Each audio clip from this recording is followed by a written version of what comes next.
Je vous retrouve en compagnie de mon nouveau cheval, la carotte, son cheval carotte, et du nouveau cheval de ma sœur. C'est tout nouveau, hein, depuis 2 jours. Hello la team!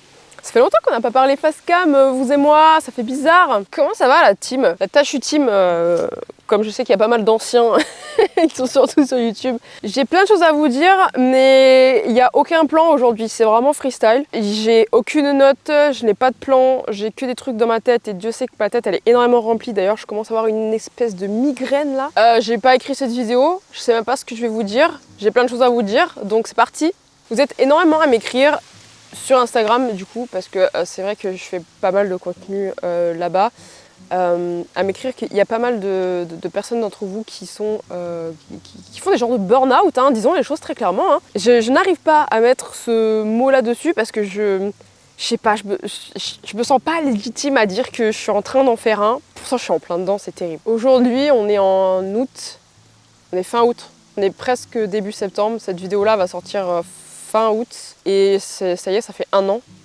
Ça fait 1 an que tous les jours, je prends en charge des chevaux convalescents alors que c'est pas mon métier et que j'ai pas que ça à faire.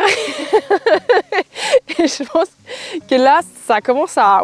Je pense que je vais vraiment vous en parler en détail en podcast parce que ça peut être super intéressant et surtout parce que là, en fait, j'ai eu cette prise de conscience il n'y a pas si longtemps que ça et je sais juste que je tiens sur les nerfs depuis quelques mois.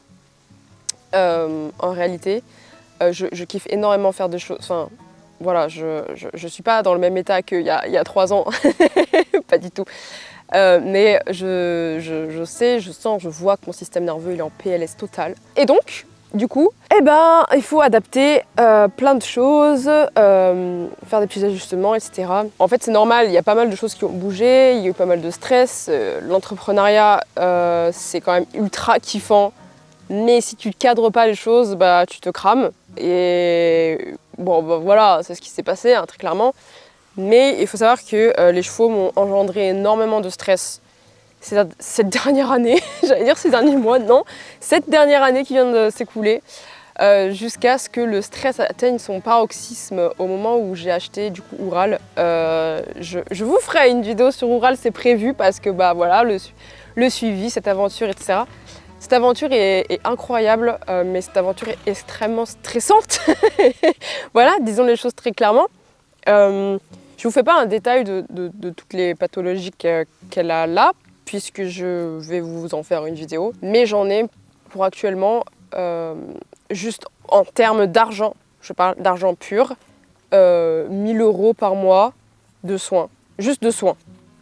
Voilà, ça vous donne un petit peu la couleur, sachant que après il y a le temps. Il y a la réflexion, la recherche, la formation pour pouvoir prendre en charge ces pathologies-là. Et en fait, en vrai, on pourrait me dire, mais t'as qu'à la vendre en fait. Enfin, genre pourquoi tu gardes ça? C'est vrai, si ça me donne trop de stress, c'est vrai, mais il est hors de question en fait. Après, comme j'aime bien le dire, vous récupérez pas des chevaux pour rien. Moi, je sais que quand je l'ai récupéré et quand je savais que je la voulais pour moi, c'était mon syndrome du sauveur qui avait parlé. Hein. Je savais que c'était dur, que je savais pas encore quoi, parce qu'il n'y avait pas de radio, de fête, de trucs comme ça. Mais je savais que cette jument-là avait un petit souci physique, mental dur. C'est dur, tu vois. Je savais. Je le savais, et c'est pour ça que je l'ai prise. Donc, à un moment donné, voilà, je le savais, entre guillemets. Et puis surtout, maintenant qu'elle est là, je suis pas quelqu'un, enfin, ça ne m'est jamais arrivé, genre de vendre un de mes chevaux. Enfin, pour moi, c'est à la vie, à la mort. Et je respecte complètement les gens qui feront le contraire de moi. C'est juste que moi, c'est hors de question. Never, je te prends comme ce que tu es, pour ce que tu es, et voilà. Il faut savoir que l'achat de Oural s'est fait vraiment assez rapidement, puisqu'en fait, elle a été un énorme tremplin pour que je puisse exploser, exploser mon business. C'est un bien grand mot, mais en gros, faire le chiffre d'affaires en 1 mois que j'avais fait l'année dernière, en 1 an.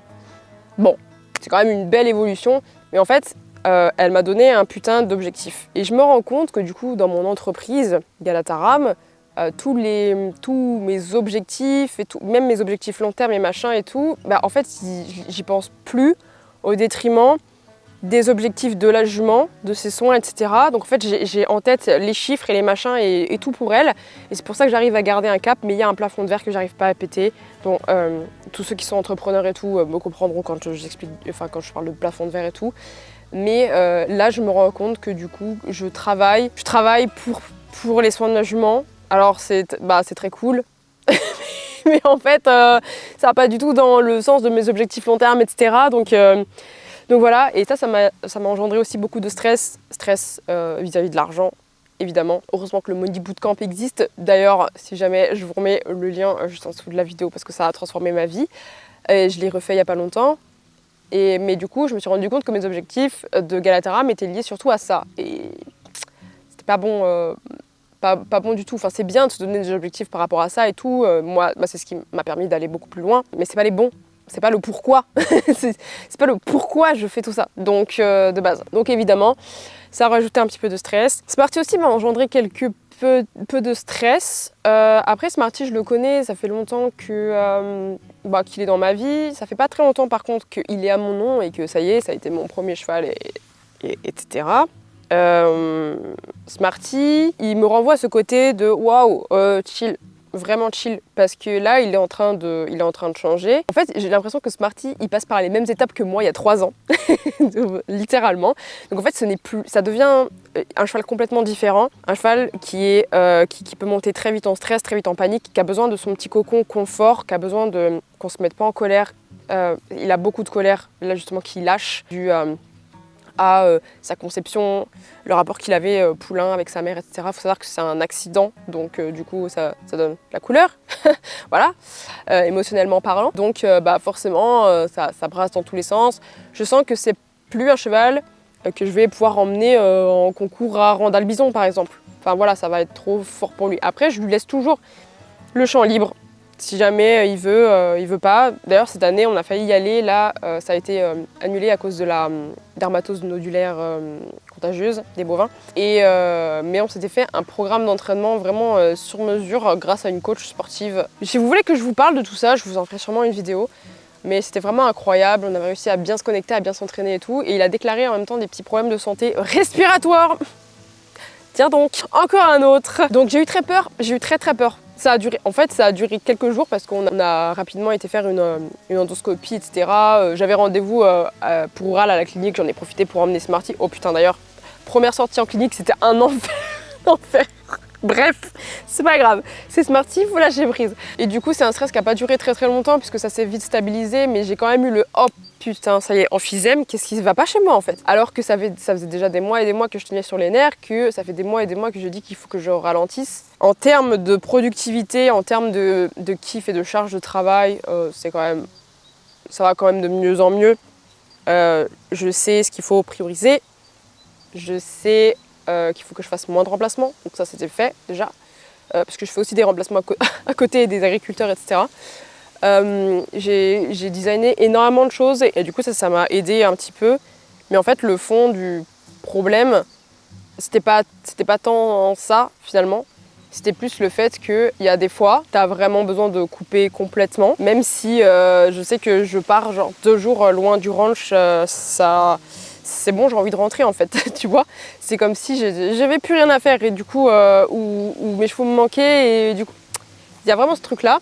J'ai jamais vraiment été habituée dès toute petite à ne rien faire et à prendre vraiment soin de moi. D'ailleurs, je sais pas trop ce que c'est. Pour moi, prendre soin de soi, c'est savoir ce que tu veux vraiment et mettre les choses en place pour les obtenir. Ralentir, respirer, ouais, j'avoue que c'est encore quelque chose que je suis pas... j'aurais pas atteint mes résultats aussi vite si jamais j'étais encore dans cette... Enfin, si jamais j'étais comme ça, mais c'est vrai que là, ça me ferait énormément de bien. Voilà, et j'ai l'impression que ça fait du bien à beaucoup d'entre vous. Il y en a un, il va se manger un coup de jus, je le sens. Donc forcément, j'ai été beaucoup moins présente ici parce qu'en fait, j'avais énormément de choses à faire. On se rend pas trop compte de tout le taf qu'il y a derrière tout ce que je fais, derrière les coachings et la création de contenu et les différentes sources de revenus et le ranch et le CDI et machin. Et Et en fait, on s'en rend pas compte, mais ça fait énormément beaucoup de choses que j'adore faire. J'ai l'impression qu'il n'y a pas vraiment, mis à part la compta et tout ce qui est administratif, il n'y a pas vraiment de choses que je déteste faire dans tout ce que je fais, dans mon métier, etc. Coacher, j'adore ça. C'est juste qu'en fait, en fonction de, évidemment, j'en parle souvent, mais en fonction de les phases de mon cycle, etc., bah, je vais être meilleure, par exemple, à coacher à certains moments, parce que je vais avoir plus d'énergie disponible, je vais être beaucoup plus empathique, je vais pouvoir faire des liens plus facilement. Il y a d'autres jours où je vais charbonner et tout, et que je suis en mode déter. Ça dure quelques jours. Ça dure toujours une semaine dans le mois, hein, cette fameuse phase-là. Le reste du temps, je suis vraiment... j'ai un cycle qui est long, et du coup j'ai une phase lutéale qui est longue aussi. Donc en fait, globalement, pour coacher, je suis à peu près bien toute l'année, mais pour aller faire des trucs assez forts, de la stratégie long terme, tout ce qui va être structuration, gérer les conflits et les machins et les trucs, ça c'est une semaine par mois. Et en général, dans cette semaine par mois, j'essaie de faire un maximum de choses qui n'ont rien à voir avec ça. Donc du coup, je m'emmêle un petit peu. YouTube m'a manqué un petit peu. Il faut savoir que c'est ma plateforme préférée et les formats longs, c'est vraiment ce que je kiffe en fait. Le montage, les petits plans sympas, les trucs comme ça, les documentaires, tout ça, j'ai pas le temps d'en faire. Et c'est aussi quelque chose qui me fait perdre de l'argent en plus. Faut savoir que ça fait 8 ans que je suis sur YouTube et que je n'ai toujours pas la monétisation. Faut être persévérant, on a dit que c'était un marathon, donc voilà. Mais c'est le contenu que je préfère faire, les formats longs, et j'avoue que sur Instagram, la tendance elle a changé sur les formats courts, là c'est le bordel, hein. C'est vraiment n'importe quoi.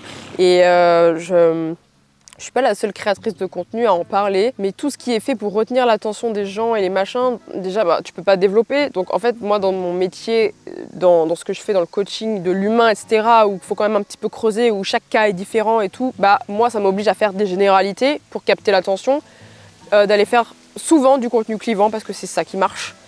Alors évidemment, contenu clivant dit commentaires de merde, et du coup, quand tu as le système nerveux déjà en PLS, les commentaires, à un moment donné, tu fais fuck quoi.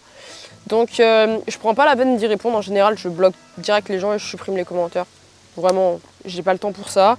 Et puis surtout, encore une fois, c'est du format court. En fait, si vous voulez aller creuser plus, avoir plus de nuances, etc., je suis d'accord avec vous, mais dans ces cas-là, regardez YouTube.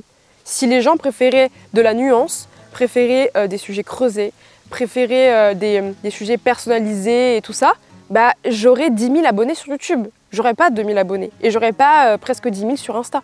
Donc les gens préfèrent quand c'est court, les gens préfèrent les généralités, le clivant, ils préfèrent tout ça. C'est les chiffres qui parlent. Et malheureusement ou heureusement, c'est comme ça en fait. Donc il faut s'adapter en tant que créateur de contenu, mais j'avoue que YouTube ça m'a énormément manqué, même les Cowgirl Coach m'ont manqué. Les Cowgirl Coach, je sais que c'est des vidéos qui vous plaisent, parce que voilà, on fait toujours des petits exercices, etc. J'ai pas mal de retours en DM aussi pour les personnes qui veulent aller beaucoup plus loin. Donc c'est vraiment cool. Et c'est un peu frustrant de se dire que du coup, le format long me manque, YouTube me manque, mais j'ai pas le temps et les ressources aussi nécessaires pour le mettre en place, quoi. Enfin, pour tourner des vidéos, pour tourner des podcasts aussi. Ça, les podcasts, je vais vous en retourner là parce que j'ai plein de sujets à développer. Mais ça, c'est pareil, il faut cette histoire de système nerveux, de créativité aussi qui part avec le système nerveux qui est en PLS. C'est normal, hein. Mais du coup, voilà pourquoi c'était un petit peu décousu. Il y a des nouveaux projets forcément qui arrivent. Je restructure une nouvelle version encore de la division, de la Cowgirl Coach division, que ce soit cheval ou bovin. Je suis en train de travailler sur une nouvelle version beaucoup plus poussée, beaucoup plus dans l'accompagnement, etc. Avec toujours une partie en autonomie à suivre, mais qui va être beaucoup plus dans l'accompagnement. Et je pense même aussi à ouvrir du mentoring. Voilà, parce que j'ai eu beaucoup de demandes par rapport à ça aussi. Après avoir, moi, si je peux me le permettre, si j'ai les ressources pour le permettre aussi, ressources énergétiques surtout j'entends, mais du mentoring pour les pour tous les acteurs qui travaillent avec les coachs, les comportementalistes équins, qui vraiment en ont marre que les personnes qu'elles accompagnent n'appliquent pas leurs conseils ou qu'elles règlent le problème sur le cheval et que ça revient. Voilà, parce que voilà, c'est des personnes qui préfèrent les chevaux aux humains et qui du coup n'ont pas les outils nécessaires, les phrases, les bons mots, etc. à dire pour que l'humain puisse se débrouiller après. Donc accompagner les comportementalistes ou les coachs beaucoup plus sur la partie humain, ça c'est quelque chose qu'on m'a vraiment énormément demandé. Il faut savoir que moi j'arrive à faire les liens sans trop les expliquer. Voilà, donc moi ça va me permettre aussi de voir si tout est acquis, si je suis capable de transmettre, voir si c'est vraiment acquis, parce que moi quand quelqu'un me parle de son cheval, etc., moi j'arrive à faire trop les liens naturellement, mais je serai incapable de te dire pourquoi. C'est quelque chose qui vient hyper naturellement et je pense qu'elle est là, la zone de génie. Je trouve mon travail passionnant, je le trouve incroyable et ça aide beaucoup de personnes, donc j'ai vraiment hâte d'aider encore plus de gens. Voilà, c'est vraiment mon credo. Aider les gens pour aider les animaux, les chevaux et les vaches. Petit tips pour ceux qui sont vachement connectés, celles qui sont vachement connectées à leur cycle féminin, que j'ai mis en place il n'y a pas très longtemps, il y a 2-3 mois, parce que il faut savoir que du coup mon SPM est revenu avec forcément le système nerveux en PLS, le stress, etc. Il est revenu un petit peu, il n'est pas revenu aussi fort qu'avant, mais du coup j'avais la moitié du mois où je me sentais clairement en insécurité. Donc quand, insécurité, peur, pas confiance en la vie, un petit peu le système de survie qui se remet en place. Donc forcément quand tu as des décisions à prendre pour ton business, des décisions en termes d'argent, de chiffre d'affaires, de personnes à recruter, de grosses décisions à prendre au sein de ton entreprise et également au sein de tes chevaux. Mince, est-ce que je l'assure ? Est-ce que je suis sûre de l'assurer ? Ah mince, j'ai fait une connerie, j'aurais pas dû l'assurer chez telle personne, etc. Ouais, parce que j'ai eu ça aussi. Mais il y a eu plein de décisions, il y a eu plein de grosses décisions à prendre pendant que j'étais dans cette phase d'insécurité-là. Et là, il faut savoir que du coup, les décisions, je les prends vraiment à l'émotionnel et pas avec amour, avec peur. Donc ça, c'est compliqué. Je me suis rendu compte que j'avais souvent ce pattern-là pendant les mois qui ont précédé là. Et du coup, j'ai remédié à ce truc-là. C'est-à-dire que pendant ma semaine où je suis full énergie, où je suis full déter, où je suis full leader, etc. Cette semaine-là, je chôme pas en général. J'ai tout à faire carrément. Vraiment tout à faire. Je m'écris en fait. Je m'écris comment est-ce que je dois prendre des décisions moi, même quand je suis dans cette période d'insécurité. Voilà. Donc il y a des choses, je dis, tu dépenses pas plus que ça. Ça, si jamais cette personne vient te demander, tu réponds oui. Si jamais quelqu'un vient te demander de l'aide, vient de te demander un service alors que c'était pas prévu, tu réponds non. Enfin, vraiment, je m'écris j'ai un carnet en fait, où j'écris en phase folliculaire, donc en période préovulation, et l'autre partie du cycle, en phase lutéale. Donc en fait, je me fais des échanges un petit peu comme ça. Et par exemple, en phase lutéale, quand je suis en PLS, quand vraiment je sens que tout va s'écrouler autour de moi, quand j'ai envie de crever, je m'écris. Et comme ça, quand je reviens au cycle suivant, je regarde un petit peu parce que l'important de cette phase lutéale, c'est ce que vous ressentez un petit peu profondément. En règle générale, c'est un peu votre état intérieur, donc c'est important de bien tout noter ce que vous ressentez à ce moment-là pour pouvoir prendre les décisions en temps voulu quand vous êtes dans votre prochain cycle, en début de cycle. Je ne sais pas si c'est super clair ce que je viens de dire. Si jamais je vous remets le podcast que j'avais fait sur le cycle féminin juste ici, où je parle un petit peu des différentes phases.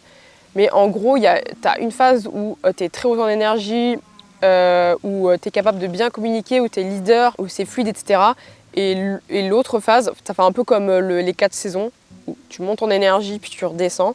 Et le moment où tu redescends, c'est les moments où tu as envie de revenir un peu plus à toi, à faire un peu moins d'efforts physiques. Tu as aussi ta température corporelle qui augmente. Donc forcément, tu vas cramer beaucoup plus d'énergie déjà de base, rien que pour vivre. Donc ça te fatigue énormément, tu es hyper fatigué, tu dors plus longtemps, t'as pas envie de parler aux gens, t'as pas envie d'aller en soirée, t'as envie de prendre soin de toi, d'être cocooning, mais en même temps, tu stresses par rapport à l'argent, tu stresses par rapport à l'avenir, tu as tendance à être un petit peu plus vulnérable, je dirais, et plus sensible.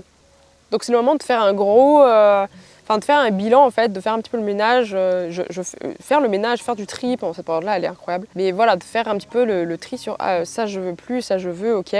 Voilà, pour préparer après les règles qui là font vraiment un gros nettoyage au niveau du corps et va permettre de se régénérer en fait pour le cycle suivant. C'est comme les phases de la lune en fait. Mais du coup voilà, si jamais ça peut vous inspirer à faire un petit carnet ou discuter entre phases, moi c'est quelque chose qui m'a énormément aidé. Je continue à le faire. D'ailleurs, on est dans la saison de l'automne depuis le 7 août. Donc du coup, je vous invite à aller faire un énorme bilan. Ce que je veux dans la vie, ce que je ne veux plus. Quels sont mes rêves, quelles sont les gratitudes que j'ai, qu'est-ce que je récolte aujourd'hui grâce à mes efforts fournis durant les autres périodes de la saison. Ça, c'est le moment de le faire et de revenir un petit peu plus à soi et de ralentir. Voilà, donc c'est aussi pour ça que je suis un peu dans cet état d'esprit-là. Ma caméra n'a plus de batterie. Écoutez, c'était un petit peu ce que j'avais envie de vous partager. J'espère que cette petite vidéo vous a plu. Ça m'a fait trop plaisir de revenir comme ça en face cam, ça faisait très longtemps. Je vous fais de très très gros bisous. Abonnez-vous, voilà, parce qu'il y a plein de choses qui vont arriver, qui vont être super cool. Et puis moi, je vous dis à la prochaine. Ciao, ciao.